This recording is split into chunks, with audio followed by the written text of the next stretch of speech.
pop my slides up really quick, and I'll be bringing Randy on in just a second. Really, really exciting day together.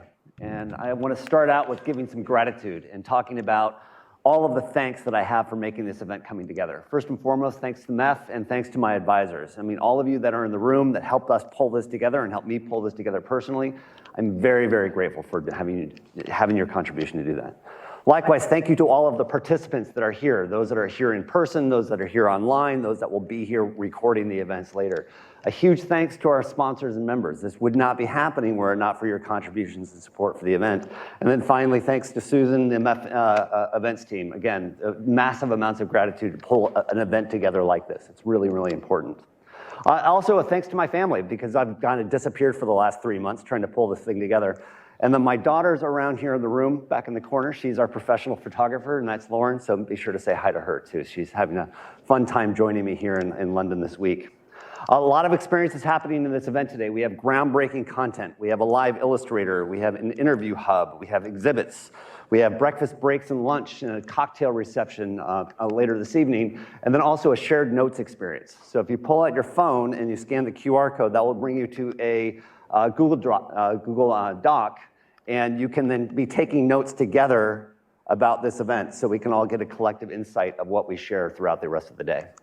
Other things in such. So let's jump right into the event. I want to start with my conclusion. My conclusion is that we need to be preparing for systemic trust. And what does that really mean? That's going to result itself into having 2 new metrics that we need to move forward as we look in establishing our businesses going forward. The first metric is micro. What we're going to start looking for is the number of verified connections. So it's no longer going to be how many email addresses you have. It's no longer going to be how many phone numbers you have. It's going to be how many verified connections do you have with your business. And then at a macro level, we're going to be looking at the identity nexus rate. Let me explain to you what I mean by all those. Let's start with the concept of ID and Auth and the theme of this event. On ID and Auth, this is an industry first. We're bringing organizational identity to this brand new world of personal data and identity. So in the morning, we're talking about organizational identity. In the afternoon, we're going to be talking about personal identity. And for the first time, these concepts are coming together at an industry event. What do we mean by identity?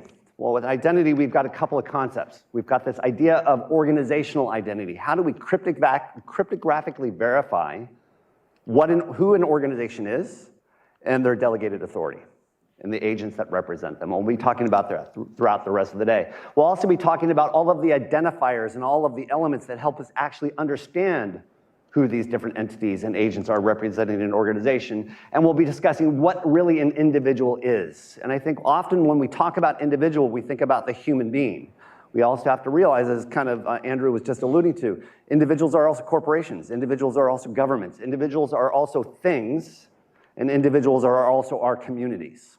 And so we need to be rationalizing all of that as we think it through. When we look at this word auth, what do we mean by that? We mean authentication, we mean authorization, we mean authority. Huge new piece. And as I was preparing for this event, and as Andrew also pulled up, we also need authenticity. So there's a lot of auths in our world as well. It's this idea of how do we be genuine in what we're doing. The other thing that we need to think about when we're looking at this kind of world of personal data and identity is what I call the meeting of the waters. Down in the Amazon, there's this natural phenomenon called the meeting of the waters, where 2 rivers come together, the Amazon River and the Rio Negro. Because their speed, temperatures, and densities are different, they don't actually merge. And it takes roughly 6 miles or so for them to come back together. That's exact same things happening in our industry today. We have organizational-centric approaches to managing personal data, and we have people-centric approaches to managing personal data. And rather than that merge being measured in miles, it's going to be measured in years. And the question I'm going to challenge all of us is when we look at how these 2 rivers are going to come together, are we going to take a hard left and allow our organizational-centric approaches to dilute this sovereignty, this agency of the individual such that we now live in a world where Orwell was an optimist?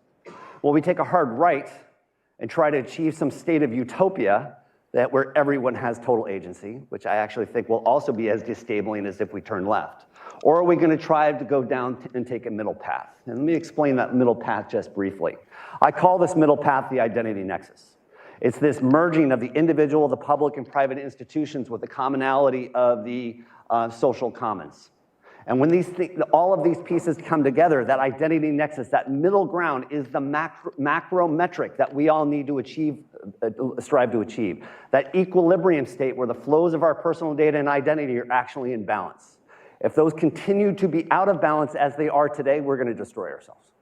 We're going to end up in this massive data global warming where the effects of positive effects will be fantastic, but the negative effects will as equally be fantastic. We've got to find this balance. I think that we need to solve this equation. The value to risk reward ratio between individuals, public, private institutions, and the net value of the community commons. Whoever solves this equation, similar to Oliver Williamson and Eleanor Osterman, who both won Nobel Prizes, will win a Nobel Prize. So I challenge everybody in this room, help us solve that equation. Because if we don't, I think we're gonna be running into some very significant problems. The other metric that we need to be thinking about, so that was the first metric, that macro metric. Let's solve the identity nexus equation. The micro metric is, let's identify this new business metric, the number of verified connections. Here's one example, the verified legal entity identifier. We'll be talking about that throughout the rest of the day. This idea that we need to be able to cryptographically bind ourselves in the relationships we have with these new keys. And we're gonna be learning more. The VLE is just one example. We have other tokens from like Aegis or the campaign registry. There are hundreds of them. And we need to, as an industry, figure out how we rationalize those as we move throughout the day. But now I want to leave you with this. There's an old Russian axiom that says, trust but verify, and that was popularized by Reagan in the United States in the 80s. We can't do that anymore. We need to never trust, but always verify. And that's the step we need to go forward. And I'm going to ask Randy then to tell us what's his formula for making that happen and why art must be true.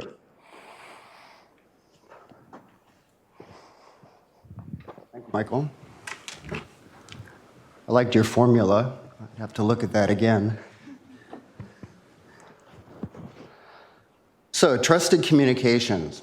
I trust that this is something that all of you think about probably every day, as much as I do. Intuitively, it makes sense. But I have to say, for the past couple of years, I've been wrestling a little bit with how to make trusted communications into something actionable. So I looked a little deeper at what do we actually mean when we say trusted. And according to Cambridge, Oxford, Britannica dictionaries, trust is primarily a belief. It's a belief in something we can have confidence in, something that we consider reliable, something that's safe, something that's good. Trust is also that behavior that we have confidence in, that we consider reliable, safe, good. That behavior is connected to someone or something. So there are two components underlying this belief in trust: behavior and its connection. Which leads me to art. Now, I'm not going to talk about authenticity, I'm not going to talk about provenance, but I would like to use art as an acronym. And the reason I want to use it as an acronym is that I actually want to use it as a formula, a different kind of formula than Michael's. But in this formula, T equals trust. And we want to get to trust. And we want to know what adds up to trust. Reputation is part of trust. Reputation is those things we have confidence in, that instill reliability, that are good, that are safe. We use a lot of analytics engines in our business to look at behavior of live traffic. We want to know, is it good? Is it safe? Can we have confidence in it?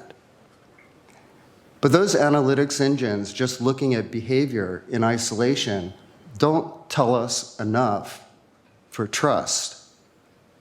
They might tell us what is, to some degree, but if we want to build trust, we have to connect that behavior to someone or something. And in order to do that, we need attribution.